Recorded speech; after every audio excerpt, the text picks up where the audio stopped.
Are there any stories, like paranormal stories? Each person who worked here, like some of the rangers worked here, each of them said that there's a particular room they don't like. Ladies and gentlemen, today we're going to explore the oldest house in all of Miami-Dade County that is still in its original place. To get to the actual house, you have to go through a very narrow and beautiful nature trail, which gives me the perfect time to explain to you the history of the place before we actually go see it. That way you have some kind of knowledge beforehand. You see, in 1877, a man by the name of Ralph Munroe visited South Florida from New York City. He really enjoyed this area because his profession was basically designing and repairing yachts. So naturally, he had a good time here in South Florida, especially with Biscayne Bay so close. Anyway, a few years later, his wife got tuberculosis and the doctor said that she needed an immediate change of climate to basically stand a chance against the illness. Munroe remembered his visit to South Florida and decided to bring his wife down here. Hopefully, she would feel better. But unfortunately, she passed away at their camp on the Miami River. And as if things weren't already bad, he went back to New York City to find his only child had died. Anyway, in 1882, he came back to visit his wife's grave and also helped a couple by the name of Charles and Isabella Peacock. They developed the first hotel in this entire area. It was called Bayview Villa, but later changed to Peacock Inn. By the way, that hotel is obviously no longer around, but it is now a park, appropriately named Peacock Park. And it's just across the street from the house. Anyway, as a thank you for helping, they gave him 4 acres of land, which he ended up donating to community, and a church was eventually built on that plot of land. He ended up buying 40 acres of land with $400 cash and also one of his boats, which had a value of $400 as well. So a total of basically $800 for 40 acres of land. And that is where we currently are right now. He built his boathouse, his actual home, and he had a bunch of sailboats here that he was designing and working on and owning and enjoying, basically. His home, called the Barnacle, was completed in 1891, and it is still in its original location. So the cool thing about this place is we're not just going to explore the land. We're going to actually go inside of the house on one of their guided tours. By the way, the only way inside the house is by having a guided tour. You can't go by yourself. It's just $3, by the way, and on top of $2 entrance to just get in the area. All right, ladies and gentlemen, we just got our ticket. It was just $3. By the way, I'm standing in front of the house right now. Like I said, you cannot go inside without a tour guide. They just will not allow it. So there's a 1 o'clock tour that we're gonna be on, and I'm actually excited for this. This property is massive. I mean, look at this. There is the house behind me, obviously, and then the boathouse further down the lawn, which we're gonna go check out. I'm not sure if it's open, but we're gonna go explore the entire property. So I just made my way back to the house because in a few minutes we're gonna actually take on the tour. But the boathouse is pretty cool. You can't actually go inside that I know of, but they are building some small boats. I'm not sure what for. The cool thing is that it mentioned that Miami-Dade College, which is our local community college, built a replica of his most famous sailboat, the Egret. And yeah, I just thought it was really cool. Let's do an exterior house tour. First with the side that's facing the bay. So Biscayne Bay is where the boathouse is. It's where we just were. Coming up these steps now. You have rocking chairs, benches. This is all for the public to sit in. And this is something that I find really cool. It says, learn about life in the 90s, the 1890s. And then some photographs of the upstairs area, the living room. We're all gonna see this in a bit. It says the tour is limited to 10 people. We are essentially walking through the home, just not inside, but I mean, we got a roof over our head. We're on the porch, if you will. It's pretty cool to just pretend that we are in the 1890s where this yacht designer was living. A lot of people enjoy the water here, even to this day, even more so now. But yeah, it's pretty cool to walk through these places and just pretend like you're back in time. It is so hot outside right now. Let me tell you the temperature. It is 88 degrees, but mind you, our humidity levels are through the roof, so it is approaching triple digits right now, and skin is sticky. That's Florida summer. I will say, you have to really appreciate the history to appreciate this place, and hopefully after this video you will appreciate the history, and if you're in the area, come visit it. It is in Coconut Grove, oldest neighborhood, Miami-Dade County, inside the oldest house in Miami-Dade County. It's a no-brainer. By the way, if you do come here, you are allowed to have a picnic here. You are allowed to bring your dogs, just pick up after them, and obviously all your trash that you bring in, you know, bring it out with you. There's no trash cans that I see here. So come have a picnic in front of the oldest home here in Miami-Dade. Oh my god, guys. The house is haunted.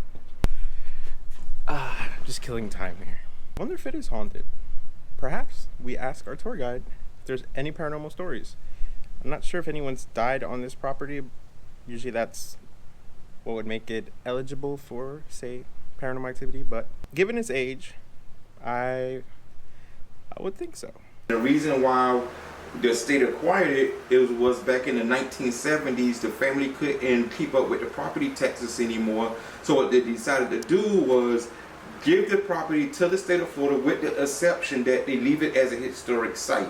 And that's what the state of Florida did since the 1970s, and we just been doing our best to maintain it. Now, the Commodore, he was really particular about hanging stuff on the walls at the time because plaster and drywall was very expensive. So as you see, he put up hanging rails. So that's where you would hang your photos, little knickknacks, coats, anything that you had to hang up on the walls inside the home. And the two chairs in the corner over there, that is the oldest furniture in the house. That is from the Renaissance period. And those was donated to us by John Deering. Have you ever been to the Deering estate? No, but I've heard of it. Yes, you gotta go. The Commodore, he wanted to conserve space. So throughout the house, you'll see a lot of stuff built in versus something just sitting out. So here's like a built-in wall unit, or a hutch I would call it. The Commodore referenced that water was flooding the house so bad that he had to go through and bore holes in the floor just to let all the water out. And I went through and I found a few of these holes.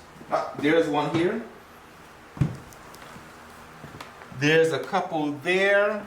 There's another one in the corner back there. And I'm pretty sure there's more throughout the house, but it's probably hidden by the furniture. And as you see, this is all of the family's original stuff that's still left here. Even the clock radio sends you back, not the clock radio, but the radio itself sends you back in time. Underneath us is, they have a cistern, and that's where all the rainwater flows down, and then they will pump water I saw it outside. to the house. No, I saw the piece outside. Oh, okay, yes. It's also part of that, right? Yes, it is. It's no longer operational because in the 1920s, I want to say, that's when they got indoor plumbing and electric. Also, the kitchen, you got your the old stove, the old refrigerator. And if you notice that although the house doesn't have central AC, how does it feel in here? Humid. It's humid to you? A little bit. Okay. But I mean, I do feel a nice breeze, right? It does, yeah. Okay. So a lot of people think that, it'll be hot in here, but the way he designed it with the open windows at the top, windows all throughout the house stayed pretty much cool throughout the day. So one of the things I like to do trivia when I bring people through, this is an original their grocery list. And I'd like to challenge people to see how much they can read off of there, what some of the things they wanted to go to the store and buy. Did I say peanut? You close? Yeah. This doesn't look like butter. Crackers? Cookies. Cookies. Peanut butter cookies, I would assume. Does that say jar? Sugar? Oh, that's a sugar. Yeah. Oh, okay. Thought that was a J. Butter? Mm-hmm. That second one is throwing me off. Something you drink. Moonshine. Yeah. I thought sure. Peanut butter. Mm-hmm. Okay, so that was peanut butter. Sardines? Yep. They're good, man. At that time, there were several different families migrating on the property. Here's one of those families there that was migrating here on the property. Here's another family that was migrating here on the property. And this guy here that is John Lafayette. He was the caretaker of the property. Here's what it was back in 1896. And this is the boathouse, what we talked about. And this is us, number 22, right here in the middle. So all this land, pretty much, most of this land was his with different settlers and homes. They had purchased 40 acres, right? Uh-huh. And because I did a little bit of research before, I know that they turned, this was a hotel. Yes. The Peacock Inn, and it's now a park. It was the Peacock Hotel. Then it went to the, I guess they changed it, it was the Bayview, the Bayview Hotel. It went through several names. Villa, Bayview Inn, something. Yeah, I know they Yeah. changed the name to Peacock and as like I guess the final name they have. Yes, yes. Grove didn't even have a coconut tree. And how it got the name Coconut Grove several years back, I guess this was a research, several years back before all of this, they had a Coconut Grove post office. And apparently the post office didn't do too well, so they ended up abandoning the post office, and another guy came in to re-establish the city, but he wanted to name it something else. But because the city already had Coconut Grove, they wouldn't allow him to change the name, so Coconut Grove remained. Without a coconut tree. Here are the stages of the house. When he first built the home in finished building the home in 1891, it was one story, but it was just raised up on pilings, because the floods and stuff that comes through. Then in 1905, he made a few minor changes to it, and then that's when he started to raise the house up. In 1908, the house got jacked up to enlarge the house. So that's the process there. And then in 1812, it seems like it was finished. And that's the finished part of where we are right now. All right, so let's go upstairs to the oldest part of the house. Yes.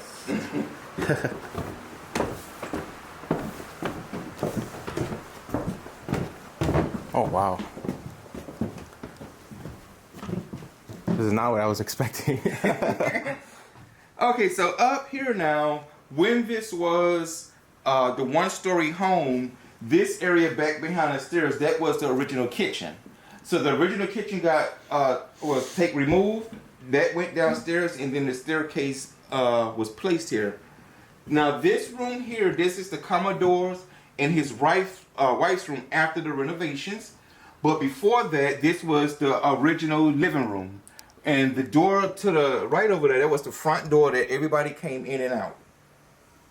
So after they renovated the place, well, before they renovated the place, his bedroom was over here, and then the next bedroom was his wife. So they slept in separate bedrooms, but in between is a bathroom. They had a shared bathroom. Over here is Patty's room, which is the daughter, Martha. She was a daddy's girl, and she told Daddy that she wanted a 4-poster bed, and once she got one, she loved dolls. So she told Father that if I have a 4-poster bed, my doll should have one as well.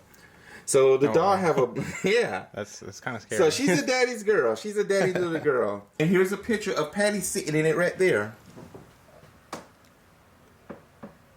Oh, wow. That is cool. So here is a built-in medicine cabinet with probably some of the original medicines in there. Yes. Thank you. Oh, wow. Yeah, these do look original. I don't recognize any of them. Nah, I know. Son's bedroom, Berth's room. Now, if you notice, his room is the only painted room in the whole house. Oh, wow. Yeah. And he has a sink, too. Yes, and we have no idea why maybe he wanted his room painted, who knows. But his is the only painted. The toys you see are some of the toys that the Commodore built, with the exception of the tricycle. And the tricycle has an interesting story in itself. Apparently, when the kids was very young, they went to the store and they purchased a tricycle on the house account. And when Aunt Dottie found out, she made them take the tricycle back, and she handed out some good punishment. So when the state took over, when the state acquired the property, that tricycle, for whatever reason, was at another state park. And when they heard about the story of it, it got donated back to us. Are there any, because I know people watching this are probably going to wonder because it's such an old building. Are there any stories, like paranormal stories? No. That you've heard? No. But each person who worked here, like some of the rangers worked here, each of them said that there's a particular room they don't like. Like the last guy, he was saying he didn't like the sewing room for whatever reason. He said he said it's always dark in there, and I'm like, okay. My boss, Katrina, the manager, she said she don't like Aunt Dottie's room over there. She said she just be thinking, And Okay. a lot of other people don't like this room because of the dolls. I would say that. Yeah, I understand that one. So everybody they allow themselves to get creeped out, but since I'm a horror fan, Yeah. I don't get creeped out. I'm like, okay, scare me. I'm waiting for it. Something happened. So, and this is the design of the roof, the ceiling, I would say. He built this in this octagon shape, and that's the reason why he raised the house up versus building on top of it. And that's just the walk-around attic, I believe. How would you get up to this? How would they do it back in the day? Well, through here, I'll show you real quick. Through here, this is going up to the attic. A very steep stairwell. Oh, I see. And that takes you up top. So, I believe this was Hurricane Andrew, if I'm not mistaken. Because I think I see the guy wires coming down. So, he designed the structure where the last one was completely destroyed. So, this one, he designed it where he put these guy wires here on the sides. That it'll hold the whole structure up, and these back walls will just fall down, allowing the storm to pass through. Okay. So everything pretty much stayed intact, with the exception of the way he designed it for it to do. Okay. So they just had to pretty much just do the sides again, and that's it. Smart. Yes. And then one last thing before I can show you out here. Usually when he's down at the boathouse working, and he get a visitor here, you're gonna have to get his attention. And this is your old-fashioned doorbell. So people would usually just come up and, I just gave it a gentle tap, but you will have to hear that all the way down there. So it's over 100 and something years old, so I don't want to destroy it. And this is from a salvage ship as well. So that was the doorbell back then. Yes, back then. That's. So he even got his little note here: "Will the mallet gently on the Tuscan rim till will make a goodly sound and call the folks within." So even if you wanted his attention over there, yeah, you would hit it that? here. Wow. Well, that was pretty loud, just that one little tap. But if I would have gave it a good, so they would just like. Yeah. And that would travel. That would. I believe you will be able to hear it down there. All right, guys, we just finished the house tour. You guys saw it. We learned a lot. Got to see the first and second floor. We were the only person on the tour, basically. So it was, in a sense, a private tour, which, and by the way, I appreciate the tour guide. He did a fantastic job explaining everything. Some of it I didn't know, and I would say most of it I just learned right now. So he did a great job in that aspect. And like I said, the tour is only $3. So if you find yourself in the Coconut Grove area, dive into the history of this place and this home right here, which has a lot of history. I'm now gonna exit. Thank you so much for tuning in. Hit the like button if you enjoyed and learned something. Subscribe, we do a lot of these kind of videos. And it also helps the channel. Join 4,000 plus people subscribe to this channel. I appreciate each and every one of them. And I'll catch you guys in the next video.